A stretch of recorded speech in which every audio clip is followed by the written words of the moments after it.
folks. My name is Derek Broze. My website is theconsciousresistance.com. I'm an author. I'm a journalist. I have a radio show based in Houston, Texas, and I've been active for about 10 years now. I'm writing books on many of the topics that have already been mentioned. I've also produced a few documentaries, most recently the 5G Trojan Horse, and prior to that, a documentary investigating the pedophile networks and intelligence networks and all those things. But my bigger focus, and I think the more important focus for today, is the promotion of various solutions. Namely, what I'll be talking about a lot today is freedom cells, how we can organize and unplug from these systems that are trying to oppress us and stand in the way of true liberty and true freedom. So we're going to talk about freedom cells and decentralizing and unplugging and opting out of these systems, which I believe at this point is the only solution that will actually lead to more freedom with everything we're facing. So thank you guys for having me. Talk to us about, what about this disease that's all wrong? And, what are the common things that just don't make sense? Yeah, thank you for that. So I've interviewed Andrew Kaufman, who I know is supposed to be on this call. I've also interviewed authors Don Lester and David Parker, who some of the audience might be familiar with. They wrote a book called Why Everything You Thought You Knew About Disease Is Wrong. I also recently interviewed Dr. Stephanie Seneff from MIT. She put out a paper about glyphosate and the role that glyphosate could actually be playing and affecting other people. I guess what I really wanted to add, I'm not 100% certain that I agree on the debate of germ theory versus terrain theory yet, but what I appreciate about the message that Dr. Kaufman and Don Lester and David Parker are bringing is that it's a very empowering message. It's a message that says you have your health in your hands and that you have the ability to affect whether you get sick, based on your diet as well as the toxins that you choose to expose yourself to. And some of that's out of our hands, especially if you're in the U.S. There's glyphosate that's been sprayed all over the country. There's fluoride in the water. There's a number of those things. But we can also recognize that we have the power, again, is in our hands. It's in our grip for us to make the changes in our personal life, with our diet, with our exercise, with getting fresh air and sunlight. And I think that's really important for people to understand that whatever, wherever you stand on that debate of germ theory versus terrain theory or whatever you think a virus is, that at the end of the day, it is a lot more dependent on us than this system would like us to believe, because they want us to be buying pharmaceuticals and want us to be going and getting vaccines and playing that whole game. So just take note that it is something that can be empowering. The only other thing I wanted to add was more, I guess, to the last question about social distancing and those sort of things.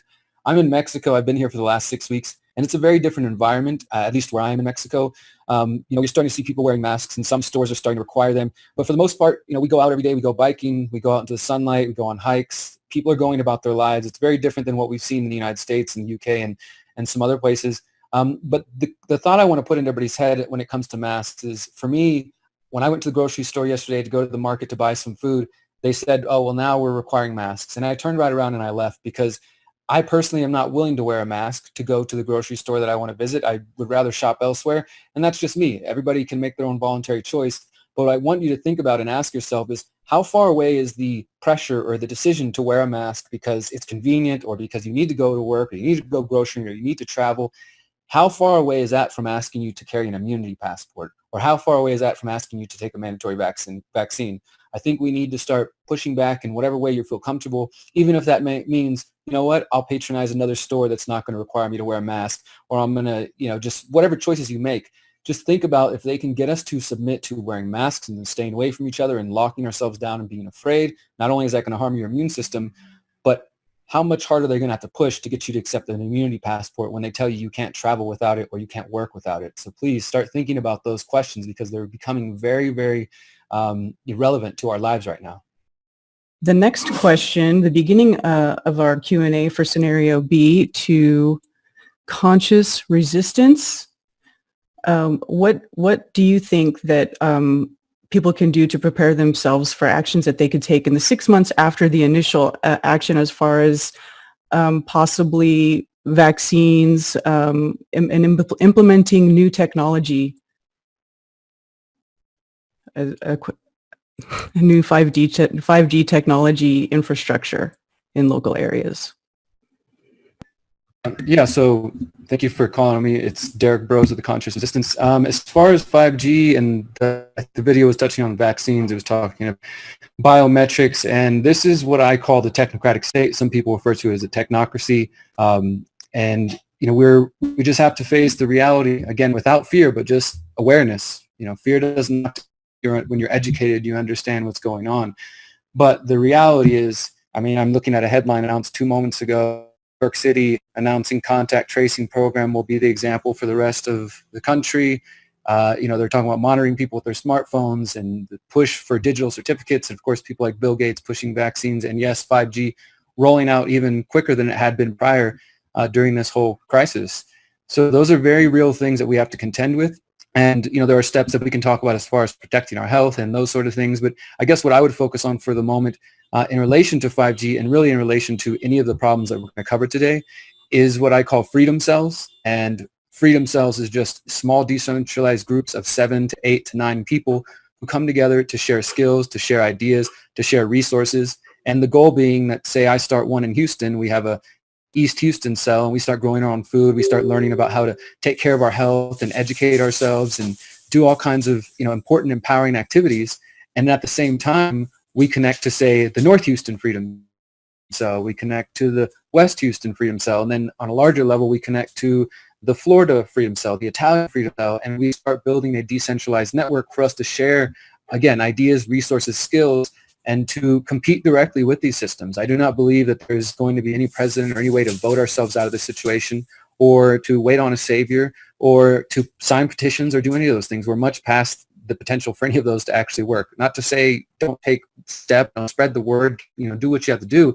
But at the end of the day, I think the only real solution to 5G, to the push for mandatory vaccinations, for the rolling out of the technocratic state, is for us to band together in communities, whether that means in the city, in the countryside, moving to a different place, what have you, exiting and building when necessary, or holding down the fort in your community when necessary, and spreading these ideas and building the better world that we know is possible. And that's going to look different in different places. That's the goal and the point of decentralization, that I can't give you a perfect plan that's going to work for you.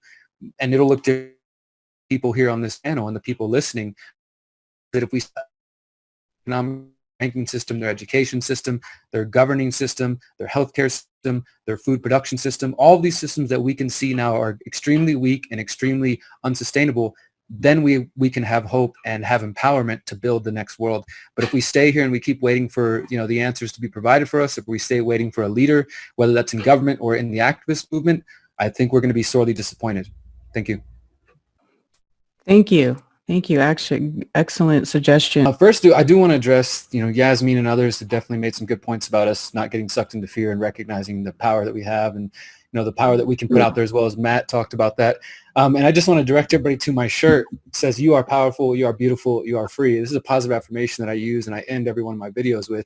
And I just want, for a brief second, anybody who's listening, the 4,000 plus people we have, to take a deep breath and to repeat that. Say, "I am powerful, I am beautiful, I am free." Anybody who feels inclined, because these are the messages that we need to be getting into our minds, into our train of thought as we take on these very difficult situations. There was a discussion about the law and whether, how the law has played into or may have changed. We just need to be real and accept that if you live in the U.S., you live in any country that has the Constitution or some semblance of freedom, privacy, liberty, that those things are only pieces of paper. And the governments have already proven that they do not respect them. They do not value them. They're not going to listen to them. They're not going to listen to your petitions. In some instances, we can get them to back off and back down. But ultimately, we're playing within their field. And that's not meant to instill fear or be negative or whatever people want to say. It's the truth. Is the truth that these people have control. We were born into this world. The way that we do get out of that is what some people have suggested: growing your own food, unplugging. That doesn't mean running away. I think there's some misinterpretation sometimes. People think it's about running away. Some people are going to stay in their home communities. They're going to stay where they're at. But we have to be able to accept that the Bill Gates and others, they're not just going to go away after this year, after this coronavirus, or after that. They're going to continue to push their agenda. So it might not happen in 2020. Think about Agenda 2030. We're in the beginning of a very difficult decade where 5G, the smart grid are all coming live. And all these things are just facts. They don't have to be negative or positive. They're just facts, things that we are existing with, and we get to decide how we respond to them. So it's important to understand that. And I think that we need to remember that good people break bad laws. Just because something is a law or the state says that it's required, for example, they might say it's required to get a mandatory vaccination or to have an immunity passport or to do whatever kind of crazy things we can dream up. If and when those things happen, if you're isolated, if you are an individual, you will have a much more difficult time and ability to thrive, because we don't want to just survive, as somebody else said. We want to thrive. this is why I emphasize freedom cells and communities. And for anybody who's interested in that, we have a website, it's a social media site, not like Facebook, not like any of the others. It's a map that's meant to help you find other people, to build cells, circles, groups, hubs, whatever you want to call them. It's just freedomcells, CELLS.org. You can join there. You can add your skills, your interests. Somebody in the chat was asking, what if I just live in a flat? You can grow food no matter what environment you're in. So those are the two main things I want to emphasize. And I don't want to sound like a broken record, but whether we're talking about 5G, vaccines, what have you, the answer is community. The answer is us coming together and working together and empowering each other. So I just want those two terms to stick in your head: freedom cells and permaculture. Look up permaculture. You can grow food in any climate, any environment. We can unplug from their unsustainable food production system, and we can build the better world. But we can't do it by having faith in Donald Trump or any of the presidential candidates or any of the systems around the world, no matter what country you live in. Yeah, thank you, everybody, for all the solutions you're putting forward. And I know the topic is surveillance. As a journalist for the last 8 years in Houston, I've been investigating surveillance technology for the last couple of years, specifically 5G and that whole area. But I do want to acknowledge that we're dealing with more than just 5G. Just to name off a number of things that I've investigated, you have cell phone surveillance tools called stingrays. You have thermal imaging cameras that can see inside homes. These are you got drones flying overhead. They're talking about pandemic drones to detect people's thermal, their temperature. And these are the realities that they're pushing forward. And some of them were even already there prior to COVID. This is just allowing the expansion of that. And we also have examples in 2019 of activists in Chile using lasers to bring down those drones. Activists in China using ropes to pull down facial recognition cameras and smart lights and things of that sort. This is a strategy that's known as monkey wrenching. For anybody who's interested, just look up that term, monkey wrenching, because I've interviewed and talked with folks, young and old, who say, if they build that tower in my community, if they build that smart light, if they bring that drone, I'm not going to allow it. I'm going to knock it down or do whatever. People have different solutions. So, if we cannot stop them preventively, people, I think, should look into what would happen after they're already there, how you protect yourself. And also, to Matt's point about going backwards in some people's eyes towards a dumb phone, I think that's definitely a good strategy. And then also just kind of understanding that it's the GPS signal that's the real problem. When they talk about contact tracing, which is basically the Big Brother program that we're hearing they want to use to track people to see if you've been infected and if you've been vaccinated and all that stuff, it's your smartphone which is going to be able to lead them to you and to send you messages and tell you you are now required to quarantine for 2 weeks, and if you don't comply, you'll face a fine or jail time. It is your phone which is giving you away. These devices, these tools we're using right now to broadcast are very powerful, but they are also part of the problem in many ways. And so it's up to each person to make their own individual decisions, but we need to rethink the way that we're interacting with this digital world. There's a lot of benefits, but there's also obviously downsides that many of you listening recognize. If anybody's interested in kind of exploring this whole thing I just mentioned, I have a book that's free to download, so just go download it. It's called How to Opt Out of the Technocratic State, How to Opt Out of the Technocratic State, and it's filled with solutions like you're hearing from this panel and some other ideas. So thank you guys for being here today and for caring about solutions and for caring about surveillance and privacy. Thank you. I appreciate you guys and your energy and your effort behind this.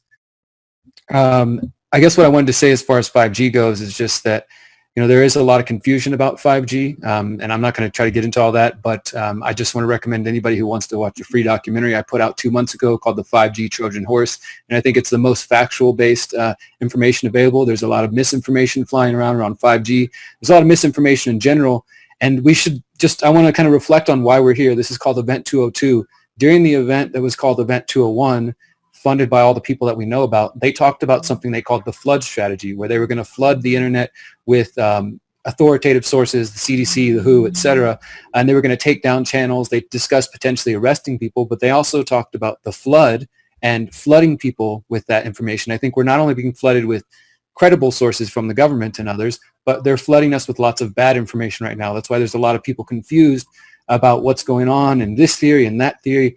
I think we should try to, those things are important, but the purpose of today, of course, is to focus on being, solutions-based and actually trying to get to the bottom of what's going on. And one of those theories I see somebody asking is that 60 gigahertz thing. There's no 60 gigahertz evidence. I won't get into that today. We don't have time, but anybody who wants to learn more about 60 gigahertz can visit my channel and see that there's actually no strong evidence for that claim. But again, the solutions are what matter here.